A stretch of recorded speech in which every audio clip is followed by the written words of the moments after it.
Voyez le reportage sur place d'Alban Mikosi et de Vladimir Poliansky. Ici, les chameaux ont remplacé les poissons. Et les carcasses de bateaux sont échouées pour toujours. Nous sommes sur les anciens rivages de la mer d'Aral qu'on savait menacés. Mais ce qui va suivre est une découverte. C'est du ciel que l'on se rend vraiment compte de la situation. La mer d'Aral était la 4e mer fermée au monde par sa superficie. Cette année, pour la première fois, elle a pratiquement disparu. Évaporée sous la chaleur, l'eau a laissé la place à ces fonds marins recouverts d'une épaisse couche de sel. La vie sur les rivages asséchés est un combat. Voici le village d'Akbasti, quelques dizaines d'habitants. Ici, depuis toujours, on vivait de la pêche. Aujourd'hui, évoquer le poisson dans les cuisines fait rire les femmes. Et seuls les anciens s'en souviennent encore. Mon père était capitaine sur un bateau ici. Après, on a dû se reconvertir dans l'élevage des chameaux, des vaches et des chevaux. Plus encore, l'espérance de vie s'est effondrée et on a même dû interdire aux femmes d'avoir des enfants au début des années 90.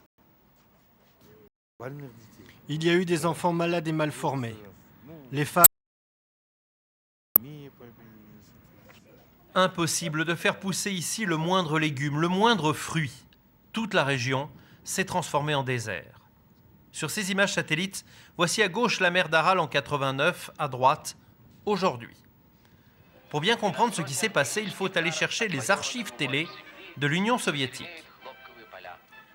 Dans les années 60, le plan était de détourner les fleuves pour faire que fleurissent les déserts. Ainsi sont nées les cultures de coton intensives d'Ouzbékistan.